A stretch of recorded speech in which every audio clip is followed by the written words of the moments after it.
Bonjour à tous. Mon nom est Benjamin Croitoru. J'enseigne la finance à la faculté de gestion des hôtels de l'université McGill depuis une vingtaine d'années et je suis aussi le directeur académique du cours Finance personnelle pour tous par McGill. À McGill, nous avons décidé d'enregistrer ce balado pour souligner l'importance de la littératie financière. Et c'est quelque chose qui est encore plus important avec l'impact de la crise de la Covid-19 qui a été considérable sur les finances de millions de Canadiens.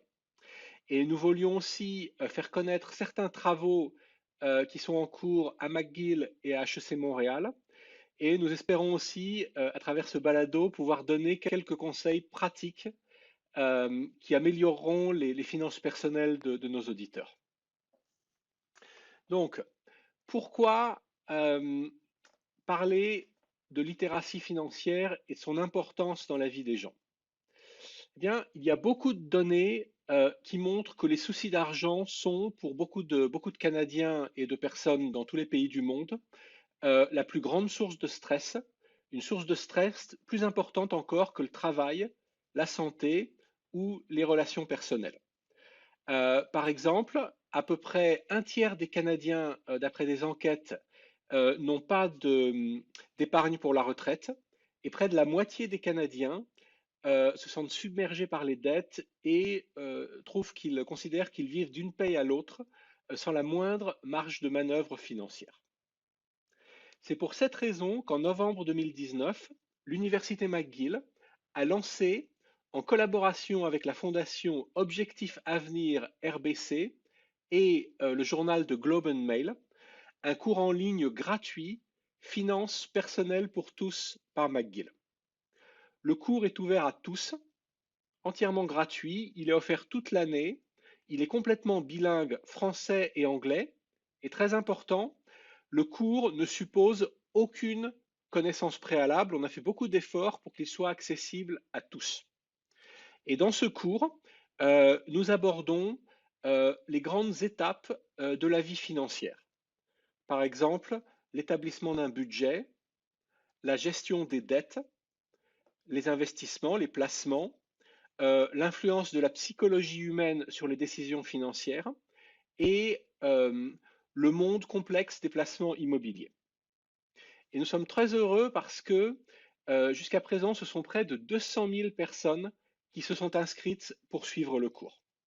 Si vous êtes intéressé, je vous invite à vous rendre à mcgillfinancepersonnelle.com où vous pouvez simplement chercher Finances personnelles pour tous par McGill dans Google. Laissez-moi maintenant vous présenter notre invité pour ce balado, le professeur Pierre-Carl Michaud. Pierre-Carl Michaud est professeur d'économie à HEC Montréal et il est directeur de l'Institut sur la retraite et l'épargne. Il fait de la recherche sur les décisions économiques à différentes étapes de la vie des gens et il a publié dans des revues internationales académiques prestigieuses. Et Pierre-Carl est également très actif dans l'analyse de l'actualité, par exemple les répercussions de la pandémie sur les finances personnelles, les finances des ménages, ou le rôle de l'éducation financière pour améliorer la vie des gens. Bonjour Pierre-Carl, bienvenue. Bonjour Benjamin, plaisir de jaser avec toi aujourd'hui. Formidable.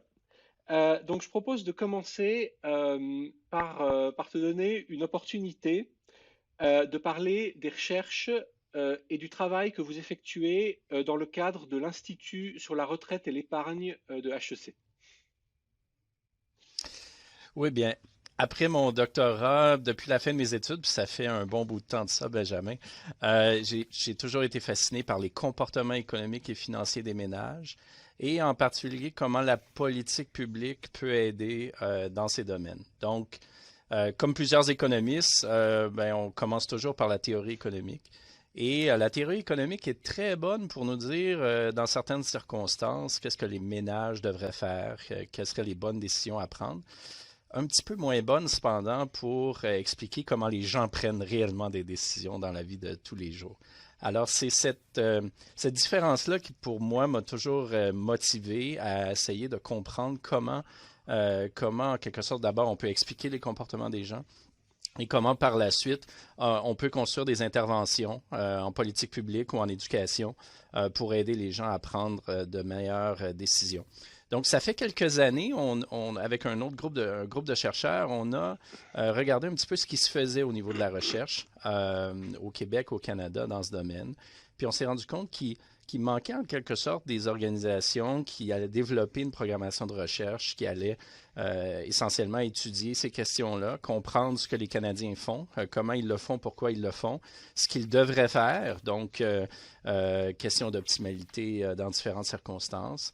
Et puis, s'il y a une différence entre ces deux choses-là, ce qu'ils devraient faire et ce qu'ils font, ben, comment est-ce qu'on les aide à prendre de meilleures décisions? Alors, on a créé un institut à HEC Montréal, groupe des chercheurs d'ici au Québec, au Canada, aussi à l'international, pour réfléchir à ces questions-là dans différents domaines des finances personnelles. Excellent. Et à ton avis, pourquoi un tel succès pour le cours de finances personnelles pour tous, qui montre évidemment qu'il y a un vrai besoin. À ton avis, pourquoi y a-t-il un tel besoin pour l'éducation dans le domaine des finances personnelles? C'est une très bonne question. Dans le fond, ce qu'on croit, c'est que l'accessibilité, en quelque sorte, aux produits financiers, services financiers, est beaucoup plus grande aujourd'hui qu'elle l'était auparavant. Et il y a aussi il y a un rôle plus important pour les décisions personnelles qu'auparavant dans différents domaines des finances personnelles. Alors, on a besoin, comme individu, d'un ensemble de connaissances, je dirais minimales, là, un ensemble de connaissances qui nous permettent d'avoir une certaine indépendance, de pouvoir naviguer l'offre qu'on a et aussi bénéficier du conseil financier parce que pour bénéficier du conseil financier ou de l'aide, ben, il faut parler la langue de la finance. Et là, on n'est pas en train de parler là, de concepts très ésotériques et très compliqués, juste les concepts de base de la finance. C'est la meilleure façon pour quelqu'un de gagner son indépendance financière puis bénéficier de tout ce qui existe donc pour prendre des bonnes décisions. Intéressant.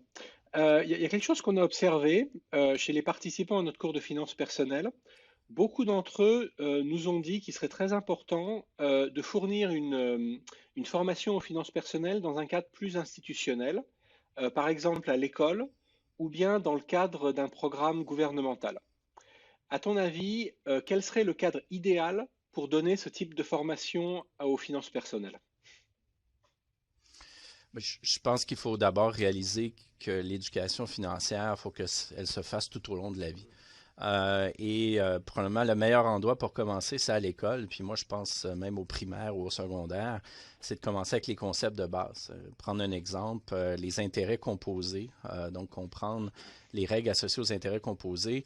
On peut faire ça dans un cours de mathématiques au secondaire. Et entre toi et moi, Benjamin, apprendre comment calculer l'aire d'un pentagone aujourd'hui, c'est plus très, très important. Donc, si on compare ça à apprendre les intérêts composés, je pense qu'on peut passer plus de temps sur des concepts comme ça appliqués. Ça commence à se faire, puis je pense qu'il faut que ça se fasse davantage. En même temps, on ne peut pas enseigner au secondaire les règles concernant le REER, le RAP, les CELI, les hypothèques. Les jeunes ne sont pas préoccupés par ces questions-là à leur âge. Et les gens oublient. Hein? Je pense qu'il faut continuer cette éducation-là tout au long du cycle de vie. Puis là, c'est là que je crois que les universités, les gouvernements, les institutions financières ont un rôle à jouer. Puis donc, votre cours en particulier, là, je pense que c'est une excellente initiative pour faire ça, s'assurer que les gens là, maintiennent ce niveau de connaissances financières utiles dans le domaine financier. Non, je suis entièrement d'accord. Je pense que les bases de la finance, et c'est un des messages qu'on essaie de donner avec ce cours, les bases ne sont pas très compliquées. Il n'y a pas énormément à savoir pour faire une grosse différence et ça dépasse pas du tout ce qu'un enfant ou un jeune adolescent peut apprendre à l'école secondaire. Donc j'espère que c'est quelque chose qui va arriver, qu'on enseigne ça dans les écoles secondaires. Euh, Passons à une autre question. Euh, Quelle est, à ton avis, la performance des Canadiens en termes de décision financière?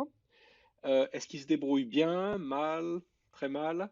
Et est-ce qu'il y a quelque chose qui soit vraiment différent au Canada si on compare le Canada à d'autres pays? Ben, je vais commencer en disant que globalement, quand on se regarde et on se compare aussi, on fait quand même assez bien.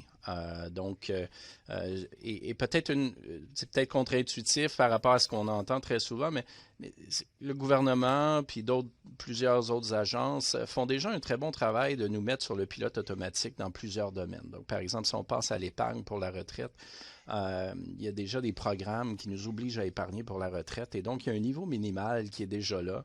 Et ça fait en sorte que si on se compare à d'autres pays qui ont des systèmes similaires, ben, en termes de connaissances financières, en termes de prise de décision, de préparation à la retraite, on va se ressembler.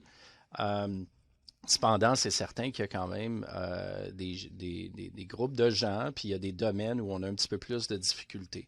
Si on prend les décisions par rapport au CELI, les décisions par rapport à la prise le début des prestations de régime des rentes du Québec, il y a des domaines où là, on peut faire mieux, mais globalement, ça va assez bien. Il y a peut-être un domaine où on se distingue, c'est l'endettement. Donc, au niveau collectif, au niveau international, là, le Canada est vraiment, si je peux me permettre, un leader là, dans ce domaine-là. Il y a beaucoup d'endettement au niveau des ménages.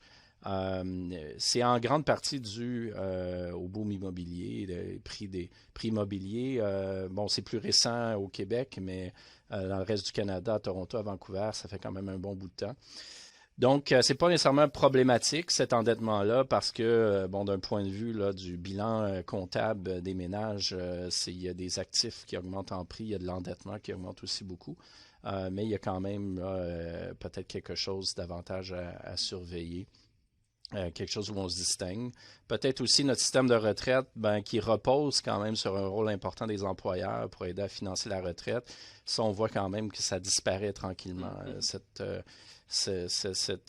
partie-là du système. Donc, il faut aussi faire très attention au niveau de notre capacité à, à mobiliser les ressources pour construire un patrimoine à la retraite. Je pense que là, il y a peut-être un des défis aussi importants à venir. Intéressant.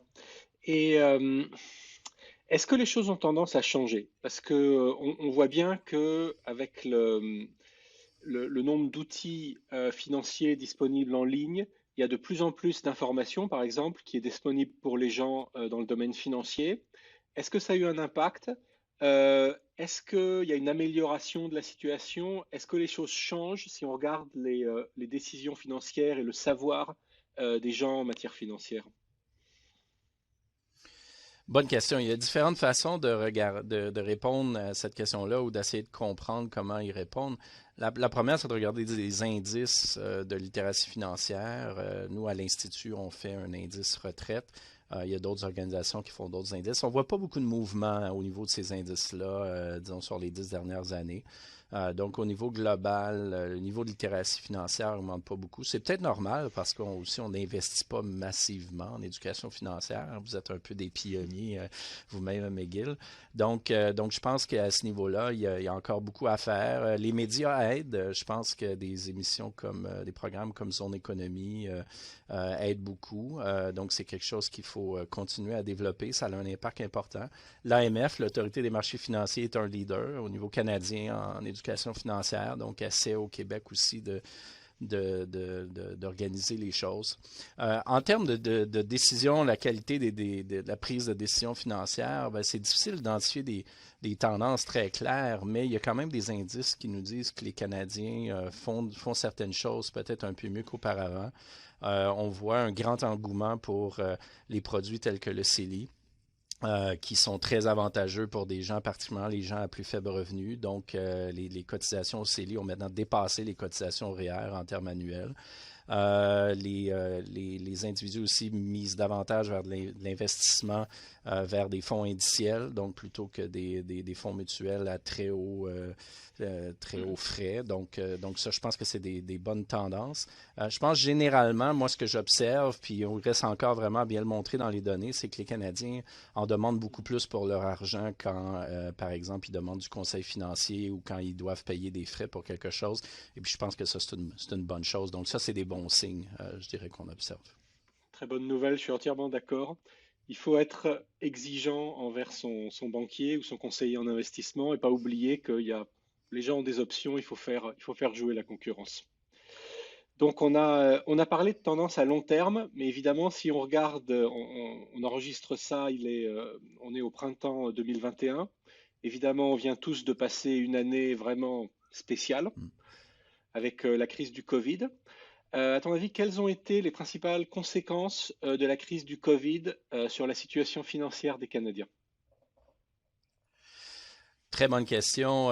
Nous, à l'Institut, je me replace en mars 2020, fin mars 2020. On a tout de suite vu que ça serait un enjeu majeur et donc on a mis en place une enquête très rapidement pour essayer de voir comment les Québécois particuliers s'en sortaient. Donc à court terme, puis après à moyen terme en faisant un suivi avec eux. Ce qui se dégage de ça très simplement, c'est qu'il y a deux groupes très différents. Il y a un groupe qui a été affecté très directement, très personnellement. C'est souvent défini par occupation, industrie. Donc, pour les fins de la discussion, les gens dans le milieu, par exemple, de la restauration. Et ces gens-là ont perdu des emplois ou des membres de leur famille ont perdu des emplois. Donc, ce groupe-là est un groupe qui a été très affecté. L'autre groupe, ben, c'est le groupe qui a travaillé à la maison, qui n'a pas vu de changement dans ses revenus, mais qui a vu une baisse considérable de ses dépenses. Et donc, ce groupe-là a fait face entièrement au problème de manière différente. Donc, si on regarde ces deux groupes-là, il y en a un qui a dû avoir recours au programme d'aide du gouvernement, qui a bénéficié aussi d'allègements au niveau des institutions financières concernant l'endettement, les paiements hypothécaires, paiements services de la dette. Et l'autre groupe a plutôt épargné. Se retrouve en fin de pandémie, souvent en ayant payé de manière précipitée l'hypothèque ou remboursé des dettes ou faire des investissements en termes immobiliers. Donc, à la sortie de la crise, cependant, les deux groupes font face à un problème qui est similaire. Ils doivent se poser la question, est-ce que c'est transitoire ou c'est permanent, ce qui se passe? Et c'est peut-être là la question qui est très importante en ce moment, d'être bien accompagné, de bien réfléchir. Les gens qui ont perdu les emplois, ben, est-ce qu'ils doivent se réaligner vers des nouveaux types d'emplois? Et donc, à ce moment-là, réfléchir à leur situation financière. Est-ce qu'ils peuvent encore se payer la maison dans laquelle ils vivent? Est-ce qu'ils doivent réfléchir à autre chose? Tandis que les gens qui ont épargné beaucoup ben, doivent aussi se poser la question, est-ce que je dois m'acheter absolument une plus grosse maison? Est-ce que je vais être capable de soutenir les paiements hypothécaires à l'avenir, les dépenses associées à la maison? Donc on n'est pas sorti, prendre l'expression québécoise, on n'est pas sorti du bois. Il y a encore beaucoup besoin d'aide pour les gens. Oui, tout à fait. Donc une chose qu'on a discuté, c'est que même s'il y a des progrès, l'éducation financière n'est pas tout à fait ce qu'elle devrait être. Et une conséquence de ça, probablement, c'est que les gens ont souvent des idées fausses sur les finances personnelles. Est-ce que tu pourrais nous donner un ou deux exemples d'idées fausses, de croyances que les gens ont souvent sur les finances personnelles qui sont pas vraies? Oui, ben, tout d'abord, peut-être puis on pourra en parler davantage, mais au niveau de l'investissement, euh, la, la conception qu'en fait que pour investir sur les marchés boursiers, ainsi de suite, pour bénéficier de conseils, on a besoin absolument d'un gros patrimoine, puis il faut des solutions complexes. En fait, c'est tout faux, là. Maintenant, c'est très simple d'ouvrir un compte en ligne, c'est très simple de bénéficier de fonds indiciels et de pouvoir faire de l'investissement assez facilement. C'est possible d'avoir du conseil financier. Il y a beaucoup plus d'informations qu'il y en avait avant.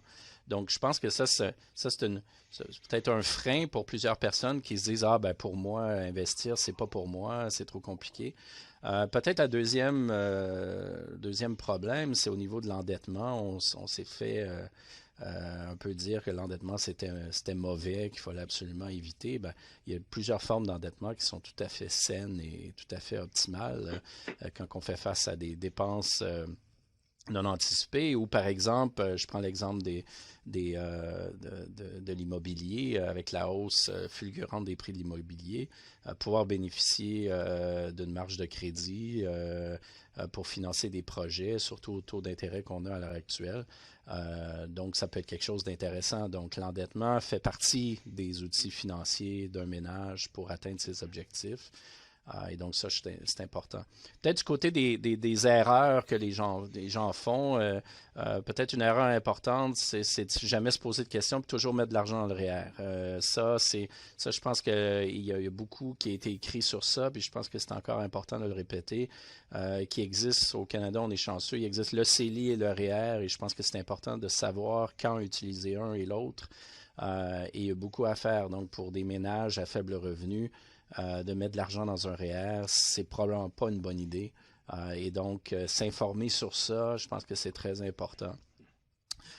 Peut-être une dernière erreur très importante, c'est celle de ne pas retarder le début des rentes du régime des rentes du Québec. Ça aussi, je pense que ça, c'est très important de le souligner, que c'est quand même là, beaucoup d'avantages à retarder d'un point de vue d'investissement et de rendement.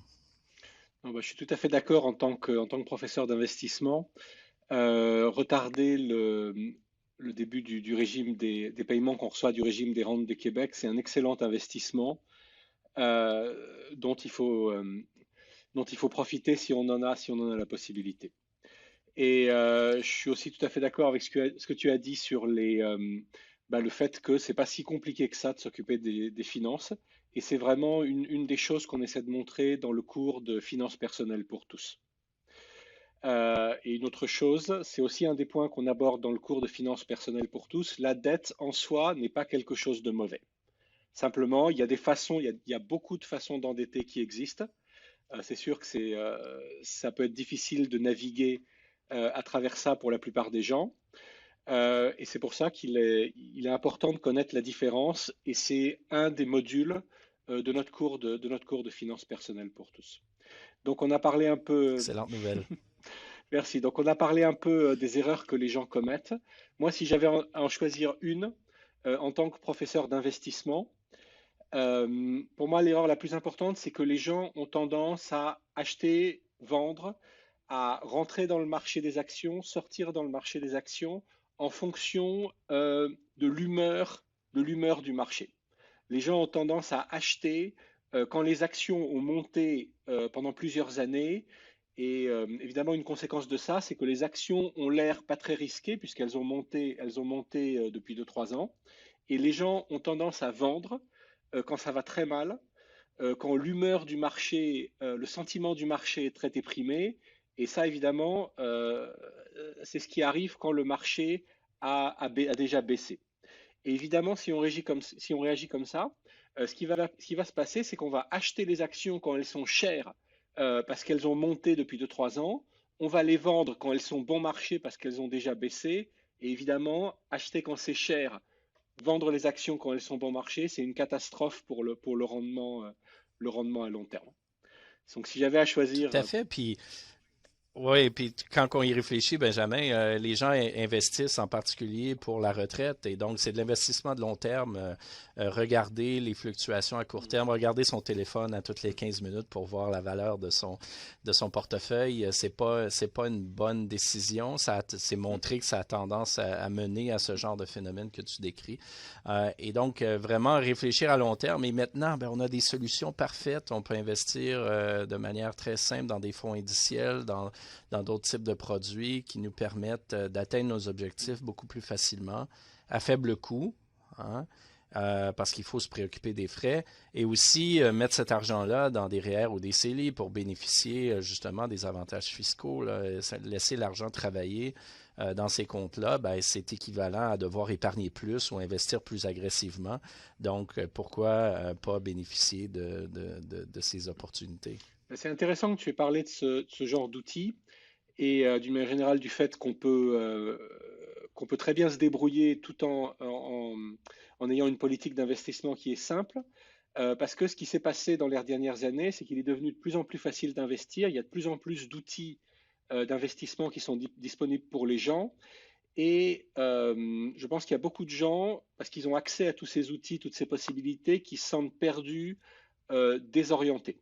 Et je pense que c'est important de dire aux gens que, bien sûr, vous avez des milliers d'outils de placement, des milliers d'actions, des fonds indiciels, des fonds mutuels, etc. Mais c'est tout à fait possible de très bien se débrouiller tout en gardant une politique d'investissement très simple. Ouais, c'est pratiquement impossible de battre le marché. Donc déjà comme ménage, comme investisseur, on va dire non professionnel, même pour les investisseurs professionnels, je pense que c'est très difficile de manière permanente de toujours battre le marché. Hein, c'est impossible. D'utiliser justement ces concepts-là pour investir à long terme et réfléchir à l'investissement comme étant un moyen de construire un patrimoine pour, par exemple, la retraite ou pour des projets, et non comme une façon de faire de l'argent à court terme. Ça, je pense que c'est ça qui est clé d'un point de vue de finances personnelles. L'investissement, c'est pas pour réaliser là, des profits énormes rapidement et prendre sa retraite à 40 ans. C'est pour vraiment, ça fait partie d'une planification à long terme. Puis donc, ça prend des outils de planification à long terme, des placements à long terme, et pas juste là, de chercher le profit rapide. Entièrement d'accord.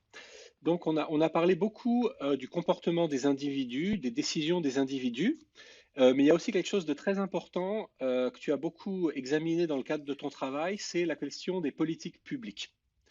Donc, Mhm. à ton avis, euh, qu'est-ce que les Canadiens devraient demander à leur gouvernement en termes de politiques publiques liées aux finances personnelles? Ben, dans la dernière décennie, on a plutôt parlé de retraite. Hein. Ça a mené éventuellement à la réforme du régime de pension du Canada, du régime des rentes du Québec. Donc ça, je pense qu'on ne doit pas s'attendre à beaucoup d'actions de ce côté-là dans les prochaines années. C'est pas un enjeu majeur présentement. Ce qui va devenir un enjeu majeur, puis on l'a vu avec la pandémie, ça va être les soins de longue durée. Les risques financiers, autant personnels que collectifs, qui sont associés je vais l'appeler la crise, là, sans vouloir être alarmiste, mais ce qui s'en vient du vieillissement de la population, nos gouvernements sont très peu susceptibles d'être capables de répondre à la demande à ce niveau-là. Et donc, ça risque de coûter cher, autant collectivement qu'individuellement. Et donc, je pense qu'on doit demander à nos gouvernements un plan beaucoup plus clair, une planification claire quant à ce qui va se passer. Et on doit aussi réfléchir personnellement à comment on va affronter ces risques-là. Est-ce qu'on doit mettre de l'argent de côté? Est-ce qu'on doit acheter des assurances? Et l'industrie financière doit aussi réfléchir à quel genre de produits les Canadiens vont avoir besoin. Donc, je pense qu'on risque, dans les 10 prochaines années, d'entendre beaucoup parler de ces enjeux-là. Et je pense que c'est bienvenu. Parce que c'est quelque chose qui est un peu passé sous le radar, là, et on l'associe moins aux enjeux financiers personnels. On pense plus à ça en termes de santé, de soins de santé, mais en fait, tout ça est lié. Et un système qui serait mal adapté, qui ferait en sorte qu'on doit payer une chambre à 6 ou 7 000 dollars par mois de sa poche à la retraite quand on va être en perte d'autonomie, ben, ça a des implications financières personnelles. Entièrement d'accord. Bon, on approche maintenant du terme de ce balado. Moi, j'aimerais bien que nos auditeurs puissent tirer quelque chose d'important en pratique s'ils nous ont écoutés. Donc, si tu avais un ou deux conseils à donner, par exemple, à une personne jeune qui débute sa carrière, qui débute son processus de planification financière, que serait ce conseil? Ben, d'abord, de peut-être consulter. Hein. Je pense que ça, c'est bien de déjà avoir la discussion pour être capable de se projeter dans le futur. Je pense que c'est important. On vit tous une vie très active, on regarde beaucoup le court terme, mais faire l'exercice de se planifier à long terme, je pense que ça, c'est important. Ça nous force à réfléchir à plusieurs décisions qu'on doit prendre, les conséquences aussi des décisions qu'on prend. Simplicité, donc se projeter d'abord, simplicité, donc ne pas aller pour des solutions complexes. Souvent, les solutions complexes sont les moins bonnes. Donc, aller pour la simplicité, que ce soit en investissement, en assurance au niveau de l'endettement. Donc ça, c'est un autre point important. Diversification, bien sûr, qui est un mantra dans le monde de la finance, mais qui est très, très important à répéter. Ne pas mettre tous ses œufs dans le même panier. Très important. Bien sûr, être à l'affût de ce qui se passe généralement, demander beaucoup de valeur pour, euh, pour le conseil financier qu'on reçoit. Donc, être demandant. Je pense que l'industrie financière comprend que c'est ça qui s'en vient. Le consommateur va devenir de plus en plus demandant, va devenir de plus en plus éduqué, va avoir beaucoup d'opportunités. On en a parlé précédemment. Donc, je pense que la compétition devrait jouer en faveur du consommateur si, cependant, le consommateur est capable, justement, de comprendre et de bien naviguer là, ce qu'il a devant lui au niveau des finances personnelles. Excellent. Ben, merci beaucoup, Pierre-Carl, pour ta participation. Ça me fait plaisir. Excellent. Euh, c'est maintenant le moment de conclure ce balado. Donc, on a parlé des idées fausses que les gens se font sur les finances personnelles. Pour moi, et ça rejoint ce que Pierre-Carl disait, pour moi, l'idée fausse numéro un, c'est que la finance est très compliquée. Ce n'est pas le cas du tout. Bien sûr, si vous voulez devenir un professionnel de la finance, il y a énormément de choses à savoir. En revanche, si votre objectif est d'améliorer votre sécurité financière et la sécurité financière de votre famille, il n'y a pas beaucoup de choses qu'il est nécessaire de savoir pour faire une grosse différence. Évidemment, si vous voulez en apprendre plus, je vous invite à jeter un coup d'œil à notre cours Finances personnelles pour tous par McGill. Et il est très facile à trouver. Le site web est mcgillfinancepersonnelle.com. J'invite également nos auditeurs à jeter un coup d'œil aux travaux de l'Institut sur la retraite et l'épargne de HEC Montréal. Le site web est rsi.hec.ca. Et j'espère que vous avez appris des choses utiles dans ce balado, que vous aurez envie d'en apprendre plus. Et je souhaite à tous nos auditeurs beaucoup de succès dans leur planification financière. Au revoir.